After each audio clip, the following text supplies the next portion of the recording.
যখনই স্টুডেন্টস অথবা অ্যাসপিরেন্টসরা সরকারি ব্যাংকিং এক্সামসের জন্য প্রিপারেশন নেওয়া স্টার্ট করে, সে আইবিপিএস পিওই হোক, আইবিপিএস ক্লার্কই হোক, এসবিআই পিও হোক, এসবিআই ক্লার্ক হোক, আরআরবি পিও হোক, আরআরবি ক্লার্ক হোক, ইভেন আমি আরবিআই অ্যাসিস্ট্যান্টও যদি নিয়ে নিই, প্লাস যত আমাদের ইন্স্যুরেন্স সেক্টরের পরীক্ষা হয়, যেমন ইএসআইসির পরীক্ষা, ইপিএফওর পরীক্ষা, এলআইসির পরীক্ষা, এনআইএসএল এর পরীক্ষা, ওআইসিএল এর পরীক্ষা, তো এই সমস্ত পরীক্ষাগুলোর জন্যই একজন স্টুডেন্ট অথবা একজন অ্যাসপিরেন্টের কি লেভেলের কনসিস্টেন্সি থাকা উচিত সেই সম্বন্ধে আজকের এই একটা সিঙ্গেল ভিডিওতে একদম ডিটেল ওয়েতে আলোচনা করে দেবো। দেখো বন্ধুরা, তোমরা যে কোনো কম্পিটিটিভ এক্সামের জন্যই প্রিপারেশন করো না কেন, শুধুমাত্র ব্যাংকিং বলে না, দুনিয়াতে যত আমাদের কম্পিটিটিভ এক্সামস হয় সেই সমস্ত কম্পিটিটিভ এক্সামের জন্য কনসিস্টেন্সির ডেফিনেশন আমার কাছে একটাই। কনসিস্টেন্সি মানে হচ্ছে বোরিং জিনিসকে তোমাকে রেগুলারলি বারবার প্র্যাকটিস করতে হবে, বারবার অভ্যাস করতে হবে। যে জিনিসটা তোমার ভালো লাগছে না করতে, তাও যখন সেই জিনিসটা তুমি ডিসিপ্লিন ওয়েতে রেগুলার বেসিসে করে যাচ্ছ, সেইটাকেই আমরা কনসিস্টেন্সির আন্ডারে ফেলি। কারণ কনসিস্টেন্সি মানে এই নয় যে তোমার আজকে এই জিনিসটা পড়তে ভালো লাগলো, তুমি একদিন পড়লে কিংবা দুদিন পড়লে, 3 দিনের দিন আর পড়লে না, অথবা ছেড়ে দিলে। অথবা আজকে তুমি এই জিনিসটা বুঝলে, তোমার ভালো লাগলো সেই জিনিসটা বুঝতে, তুমি একদিন করলে, দুদিন করলে, 3 দিনের দিন তুমি ছেড়ে দিলে। কনসিস্টেন্সি মানে হচ্ছে যে জিনিসটা তুমি শিখবে সেই জিনিসটা ততক্ষণ অবধি করে যাওয়া, ততক্ষণ অবধি প্র্যাকটিস করে যাওয়া যতক্ষণ না অবধি তোমার ফাইনাল সিলেকশন হচ্ছে। As simple as that. তোমার হয়তো আজকে প্রিলিমসের সিলেবাস পুরো কমপ্লিট হয়ে যেতে পারে, তোমার হয়তো মেন্সের সিলেবাস এখনো বাকি থাকতে পারে, কিন্তু প্রিলিমসের সিলেবাস যা তোমার কমপ্লিট হয়েছে সেই অনুযায়ী রেগুলার বেসিসে তুমি যদি মক না লাগাও, তুমি যদি গাছাড়া দিয়ে থাকো যে হ্যাঁ আমি তো প্রিলিমসের মক টেস্ট ভালোই পারি, আমার প্রিলিমসের মক তেমন লাগানোর দরকার নেই, আমার তো প্রিলিমসের এক্সাম কোয়ালিফাই হবে, দেখবে একটা না একটা টাইমে তোমার কোয়ালিফাই হবে না।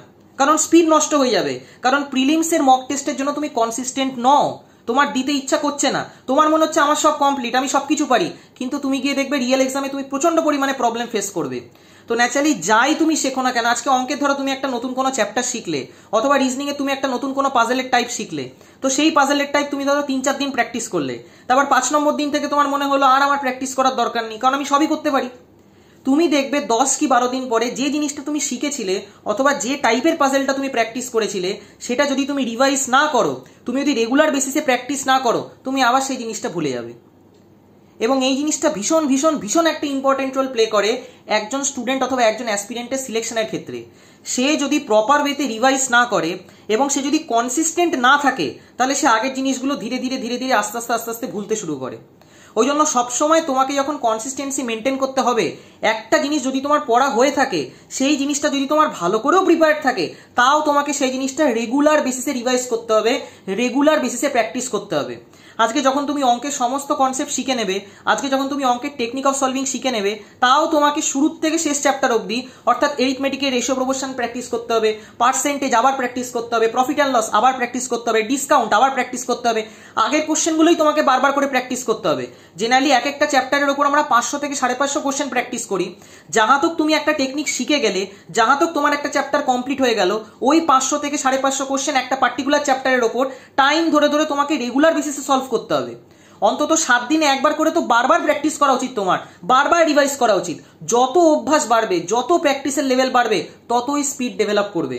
এবং ব্যাংকিং এক্সামে স্পিড একটা ভীষণ ভীষণ ভীষণ ইম্পর্টেন্ট রোল প্লে করে। প্রিলিমসের এক্সামে তো সব থেকে বেশি ইম্পর্টেন্ট রোল প্লে করে, মেন্সের এক্সামেও করে, কিন্তু সব থেকে বেশি স্পিড দরকার পড়ে প্রিলিমসের পরীক্ষায়। এবং স্পিড তোমার তখনই ডেভেলপ করবে যখন সেই রিলেটেড কনসেপ্টের ওপর তুমি huge number of question practice করবে। আজকে ইংলিশের মধ্যে বিভিন্ন চ্যাপ্টারের ওপর গ্রামারের রুলস আমরা পড়ি। আজকে নাউনের রুলস আমরা পড়লাম, ভার্বের পড়লাম, প্রোনাউনের পড়লাম, অ্যাডভার্বের পড়লাম, অ্যাডজেক্টিভের পড়লাম। তো এই সমস্ত জিনিসগুলো যখন তুমি পড়ে যাচ্ছ, আর আগের জিনিসগুলোকে তুমি যদি রিভাইজ না করো, অথবা আগের জিনিসগুলোকে যদি প্রপার ওয়েতে তুমি কনসিস্টেন্টলি না তৈরি করতে থাকো, তুমি যদি বারবার গ্রামারের রুলসগুলো খাতার মধ্যে না নোট ডাউন করো, তাহলে কি করে সেই রুলসগুলো তোমার মনে থাকবে? কনসিস্টেন্সি মানেই হচ্ছে বোরিং জিনিসকে তোমাকে বারবার প্র্যাকটিস করা। আজকে তুমি অঙ্কের সমস্ত কোশ্চেন জানলেও তোমাকে অঙ্কের ডেইলি বেসিসে 100+ কোশ্চেন প্র্যাকটিস করতে হবে একটা লেভেলের পরে। আজকে অঙ্কের যে কোনো বই তোমাদের কাছে থাকুক না কেন, অথবা যাই পিডিএফই থাকুক না কেন, তোমাদের এরকম টার্গেট রাখা উচিত যে অঙ্কের ডেইলি বেসিসে 50 থেকে 60 খানা কোশ্চেন বইয়ের থেকে অথবা পিডিএফ থেকে প্র্যাকটিস করব, এবং বাকি 50 অথবা 60 খানা কোশ্চেন মক টেস্ট থেকে প্র্যাকটিস করব। তবে তো অঙ্কের হাতটা খুলবে, তবে তো অঙ্কের স্পিড বাড়বে। আজকে রিজনিং সেকশন তোমরা যেখান থেকেই পড়ো না কেন, যেখান থেকেই প্র্যাকটিস করো না কেন, রিজনিং এর 100 খানা কোশ্চেনের ডেইলি বেসিসে টার্গেট রাখো যে 100 খানা কোশ্চেন ডেইলি বেসিসে রিজনিং এ সলভ করবো আমরা। সেখানে পাজেলের 50টা কোশ্চেন থাকবে এবং বাকি 50টা কোশ্চেন মিসলেনিয়াসের থাকবে। মিসলেনিয়াসের মধ্যে সব থেকে বেশি ওয়েটেজ তোমাদেরকে রাখা উচিত সিলজিজম চ্যাপ্টারটা এবং ব্লাড রিলেশনের চ্যাপ্টারটা। কারণ সিলজিজম এবং ব্লাড রিলেশন তোমরা যদি ভালো করে না প্র্যাকটিস করো, যদি তোমরা সেই জায়গাটায় কনসিস্টেন্ট না থাকো, তো সিলগের থিওরিও তোমরা ভুলতে শুরু করবে। সিলগের ডেফিনিট কনক্লুশনের জন্য কি করতে হয়, পসিবল কনক্লুশনের জন্য কি করতে হয়, কার জন্য ডায়াগ্রাম বানাতে হয়, কার জন্য বানাতে হয় না, কার জন্য অপোজিট কন্ট্রাডিক্টরি ভেন ডায়াগ্রাম বানাতে হয়, তো এই সমস্ত জিনিসগুলো তোমরা আবার ভুলতে শুরু করবে যদি তোমরা কনসিস্টেন্ট না থাকো, যদি তোমরা আগের কোশ্চেনগুলোকে বারবার রিপিটেডলি প্র্যাকটিস না করো। এবং আমাদের ব্রেনও এইভাবেই তৈরি যে রেগুলার বেসিসে আমরা যদি কোনো জিনিসকে রিভাইজ না করি, আমরা যদি সেই জিনিসটার প্রতি কনসিস্টেন্ট না থাকি, তো আমরা ভুলতে শুরু করি। তো বুঝতেই পারছো এই জিনিসটা কতটা ইম্পর্টেন্ট একটা রোল প্লে করে। তো ন্যাচারালি যখন তোমরা রিজনিং এর মিসলেনিয়াস কোশ্চেন প্র্যাকটিস করছো, তখন সিলগসের ওপর এবং ব্লাড রিলেশনের ওপর বেশি বেশি করে ফোকাস করো। কারণ ব্লাড রিলেশন যত প্র্যাকটিস করবে, তত ইজিলি রিলেশন বানাতে পারবে, তত ইজিলি মেম্বারদের মধ্যে রিলেশন কনস্ট্রাক্ট করতে পারবে। এবং এই দুটো জায়গা খুব খুব ইম্পর্টেন্ট রোল প্লে করে। পাজলস এর কথা যদি বলি, তো ডেইলি বেসিসে রিজনিং এর 10টা পাজল প্র্যাকটিস করার চেষ্টা করো, যেখানে 5টা মেইনস লেভেলের পাজল হবে, 5টা প্রিলিমস লেভেলের পাজল হবে। এবং সেই জিনিসগুলোকে অ্যানালাইজ করো, তবে তো 50টা কোশ্চেন উঠে আসবে। কারণ এক একটা পাজলের থেকে আমাদের 5টা করে কোশ্চেন থাকে। তো যাহা তক তুমি ডেইলি বেসিসে 10টা করে পাজল প্র্যাকটিস করবে এবং তার এগেস্টে 50টা কোশ্চেন করবে, তোমার অটোমেটিক্যালি পাজলের হাত খুলে যাবে, অটোমেটিক্যালি পাজল তোমার ভালো হতে বাধ্য। কেউ তোমাকে আটকাতে পারবে না পাজল সেকশনে। যদি তোমার আজকে পাজলে উইকনেস থেকেও থাকে, কিন্তু তুমি যদি ডেইলি বেসিসে পাজল প্র্যাকটিস করতে থাকো, কোনো না কোনো নতুন নতুন জিনিস তুমি ডেফিনেটলি শিখবে। এবং সেই জিনিসগুলো যাহা তক তুমি শিখছো, যাহা তক তোমার অভ্যাস হচ্ছে, যাহা তক তোমার প্র্যাকটিস হচ্ছে, তোমার হাত সেট হবেই হবে, তোমার প্র্যাকটিস আরো ভালো হবে। ইংলিশের গ্রামারের রুলসও তোমরা যেগুলো যেগুলো পড়বে, ওগুলো কনসিস্টেন্টলি তোমরা সেই জিনিসগুলোকে খাতার মধ্যে বারবার করে লিখতে থাকো। কারণ রুলস আমাদের লিখতে হয়। নিউজ পেপার ডেইলি বেসিসে পড়ো। যে স্টুডেন্ট অথবা অ্যাসপিরেন্ট নিউজ পেপার পড়ে না, কারণ নিউজ পেপারের ওয়েটেজ এত ইম্পর্টেন্ট আমাদের জন্য, কারণ ব্যাংকিং এক্সামে আমাদের যে ইংলিশের পোর্শন আসে, সেখানে আরসি ম্যাক্সিমাম আসে এবং তারই সাথে সাথে ক্লজ টেস্টেড প্যাসেজ তোমাদের দেবে। মেন্স লেভেলে 3খানা আরসি তোমাদের কাছে আসবে। তো সেই 3টে আরসি তুমি তখনই সলভ করতে পারবে যখন তোমার রিডিং হ্যাবিট থাকবে, এবং রিডিং হ্যাবিট নিউজ পেপার থেকে আসবে। যে স্টুডেন্ট ডেইলি বেসিসে ইংলিশের নিউজ পেপার পড়বে না, যার মধ্যে কোনো রিডিং হ্যাবিট নেই, সে কি করে এক্সপেক্ট করতে পারে যে ইংলিশে তার ভালো নম্বর আসবে? সম্ভবই না আসার। এটাকে ওভার কনফিডেন্স বলে, যে না আমি ইংলিশে ভালো, অথবা আমি ইংলিশ মিডিয়াম ব্যাকগ্রাউন্ড থেকে পড়েছি, আমি ইংলিশের কোনো ডেইলি বেসিসে নিউজ পেপার পড়বো না, অথবা কোনো আর্টিকেল পড়বো না, অথবা কোনো প্যাসেজ পড়বো না, অথবা মক টেস্ট লাগাবো না, তাও আমার ইংলিশে ভালো নম্বর চলে আসবে, কারণ আমার ইংলিশ মিডিয়াম ব্যাকগ্রাউন্ড আছে। এগুলো একদম ফালতু বোকা বোকা কথাবার্তা। তুমি যখন একটা কম্পিটিটিভ এক্সামের জন্য প্রিপারেশন করছো, তো তোমাকে হোল হার্টেডলি প্রিপেয়ার করতে হবে।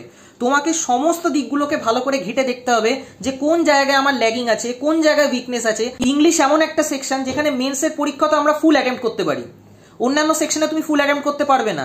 সে ক্লেরিক্যাল লেভেলেও পারবে না, পিও লেভেলেও পারবে না। কিন্তু ইংলিশ এমন একটা সাবজেক্ট যেখানে মেন্স লেভেলেও যদি তোমাদের স্পিড ভালো থাকে রিড করার, এবং যদি তোমরা তাড়াতাড়ি কোশ্চেন পড়ে সলভ করতে পারো, তো ইংলিশের ফুল পেপার তোমরা অ্যাটেম্প্ট করতে পারবে, একটা কোশ্চেনও বাদ যাবে না। কারণ ইংলিশের লেভেল ব্যাংকিং এক্সামসে বিশাল হাইফাই কিছু আসে না, সহজই আসে। তুমি যদি পড়ে থাকো, তুমি যদি ডেইলি বেসিসে নিউজ পেপার পড়ো, তুমি যদি ডেইলি বেসিসে আর্টিকেল পড়ো, তুমি যদি মক লাগাও, তো তোমার ইংলিশের স্পিড আসতে বাধ্য। জিকের কথা যদি বলি, তো জিকের মধ্যে কারেন্ট অ্যাফেয়ার্স পোর্শন আসে। প্রচুর স্টুডেন্টস এবং অ্যাসপিরেন্টসরা মান্থলি পড়ে কি উইকলি পড়ে, তারা ডেইলি তো পড়েই না। এবং যদি কেউ ডেইলি বেসিসে পড়েও বা, তো ম্যাক্সিমাম স্টুডেন্ট যারা ডেইলি বেসিসে পড়ে, তারা শুধু পড়েই রেখে দেয়। যে নিউজটা পড়লে সেই নিউজটা তোমরা লেখো না, এবং যে নিউজটা তোমরা পড়লে সেই নিউজটা তোমরা যদি খাতার মধ্যে না লেখো, তাহলে সেই নিউজটা ব্রেনের মধ্যে সেট হবে কি করে? ব্রেনের মধ্যে তো সেট হতে হবে, এবং সেই জিনিসটা শুধুমাত্র পড়লে হয় না, সেই জিনিসটাকে তোমাকে লিখতে হবে খাতার মধ্যে। তুমি যদি খাতার মধ্যে সেই জিনিসটাকে না লেখো পড়ার পরে, তো সেই জিনিসটা তোমার কোনোদিনও মনে থাকবে না। এবং এই লেখাটা তোমাকে রিভিশন করার সময়ও লিখতে হবে। যাহা তক তুমি একদিনের নিউজ পুরো কভার করলে, সাপোজ সেখানে 10টা কিংবা 12টা নিউজ আছে, এবং সেরকম ভাবে যাহা তক তুমি এক সপ্তাহে নিউজ কমপ্লিট করবে, তো এক সপ্তাহের নিউজ কমপ্লিট করার পরে আগের নিউজগুলোকে আবার রিভাইজ করে লিখতে হবে। এবং সেইটাকেই তো কনসিস্টেন্সি বলে। যে স্টুডেন্ট আগের নিউজগুলো পড়ার পর আর লিখছে না, তো সে তো সেই নিউজগুলো এমনি অটোমেটিক্যালি ভুলতে শুরু করবে। যে শুধুমাত্র একবারই লিখেছে, কারণ অত সহজ নয় জিনিসটা রিটেন করা, আমরা খুব সহজেই ভুলে যাই। এবং এই সমস্ত আনইম্পর্টেন্ট জিনিসগুলো, কারণ কারেন্ট অ্যাফেয়ার্স কার মনে রাখতে ভালো লাগে? এগুলো আমাদের ব্রেন মনে করবে আনইম্পর্টেন্ট জিনিসপত্র। তো এই জিনিসগুলো ব্রেন খুব তাড়াতাড়ি ভুলে যায়। তো ওই জিনিসটা যাতে না হয়, ওই জন্য আমাদেরকে লিখতে হয়। এবং লিখবো কিরকম ভাবে? যাহা তক এক সপ্তাহের নিউজ কমপ্লিট হয়ে গেল আমাদের, তখন আমরা লিখেই পড়ছি। এক সপ্তাহ কমপ্লিট হওয়ার পরে আগের নিউজগুলোকে আবার রিভাইজ করবো লিখে, তবে গিয়ে সেই জিনিসটা তোমার ব্রেনের মধ্যে সেট হবে, তবে গিয়ে কিছুটা পোর্শন কারেন্ট অ্যাফেয়ার্স তোমার মনে থাকবে, এবং সেই জিনিসগুলো তুমি এক্সামে অ্যাপ্লাই করতে পারবে এবং অপশন মার্ক করতে পারবে। না হলে তো পারবে না। এই জিনিসটাকেই তো কনসিস্টেন্সি বলে। এই রকম ভাবে যে স্টুডেন্ট প্রিপেয়ার করবে, যে স্টুডেন্ট এই সমস্ত জিনিসগুলোকে ডেইলি বেসিসে করবে, যার না ভালো লাগলেও সে ডিসিপ্লিন ওয়েতে করে যাবে, তার সিলেকশন হবেই হবে। সবার প্রথমে কনসেপ্টসগুলোকে খুব ভালো করে ক্লিয়ার করো এবং তারপর টেকনিক অফ সলভিং শেখো। আমি সবসময় টেকনিক অফ সলভিং এর উপর ফোকাস করি, কারণ ব্যাংকিং এক্সামে স্পিড ভীষণ ভীষণ ইম্পর্টেন্ট রোল প্লে করে। যে স্টুডেন্টের হাতে স্পিড নেই, যে স্টুডেন্ট তাড়াতাড়ি কোশ্চেন নামাতে পারে না, তাড়াতাড়ি কোশ্চেন সলভ করতে পারে না, তার সিলেকশন হওয়ার তো কোনো চান্সই নেই। কারণ ব্যাংকিং এক্সামে স্পিড একটা খুব ইম্পর্টেন্ট রোল প্লে করবে এবং তার জন্যই তোমাকে টেকনিক শিখতে হবে। এবং সেটার জন্য যদি তোমাদের কোথাও গাইডেন্সের দরকার পড়ে তো তোমরা গাইডেন্সও নিতে পারো। আমি নিজেও পার্সোনালি সমস্ত ব্যাংকিং এক্সামসের জন্য অনলাইনে ম্যাথস এবং রিজনিং পড়াই। তো তোমরা যদি চাও তো আমার সাথেও কন্ট্যাক্ট করতে পারো। আমার হোয়াটসঅ্যাপ নাম্বার 8617204564। তো যদি তোমরা গাইডেন্স চাও তাহলে কল করো না, হোয়াটসঅ্যাপ করো, কারণ কল অনেক সময় আমি ধরতে পারি না। আমি নিজে আইবিপিএসপি এবং আইবিপিএস ক্লার্ক দুটো পরীক্ষায় ফার্স্ট অ্যাটেম্পটেই ক্লিয়ার করেছি। তো ন্যাচারালি তোমাদেরকে খুব ভালো করে গাইড করতে পারবো যে কি টেকনিক অফ সলভিং হওয়া উচিত, কিভাবে একটা কোশ্চেনকে অ্যাপ্রোচ করা উচিত, যাতে কোশ্চেন সলভিং টাইমটা আমরা কমাতে পারি এবং নিজেদের অ্যাটেম্প বাড়াতে পারি। কারণ যত আমাদের ব্যাংকিং এক্সামস হয় সেখানে ম্যাথস এবং রিজনিং সব থেকে বেশি ওয়েটেজ ক্যারি করে এবং ম্যাথস অ্যান্ড রিজনিংই সব থেকে বেশি টেকনিক অফ সলভিং লাগে। কারণ ম্যাথস অ্যান্ড রিজনিংয়ে আমাদের কোশ্চেন সলভ করতে হয় এবং সেই কোশ্চেনটা তুমি তখনই সলভ করতে পারবে যখন তার পেছনের টেকনিক তুমি জানবে, নাহলে কোশ্চেনটা সলভ করতে অনেক টাইম লেগে যাবে। তো ন্যাচারালি ম্যাথস এবং রিজনিংকে খুব ভালো করে ওয়েটেজ দাও, খুব ইম্পর্টেন্স দাও এই দুটো সাবজেক্টকে, কারণ এই দুটো সাবজেক্টই হচ্ছে যে কোনো কম্পিটিটিভ এক্সামের গেম চেঞ্জার। তো আই হোপ তোমাদের এই ছোট্ট ভিডিওটা দিয়ে কিছুটা হেল্প করতে পারলাম।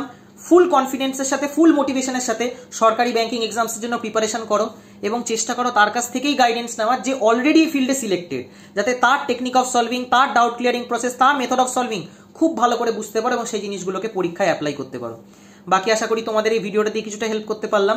ভিডিওটা যদি তোমাদের ভালো লেগে থাকে তাহলে অবশ্যই লাইক এবং বন্ধুদের সাথে শেয়ার করো। Thank you.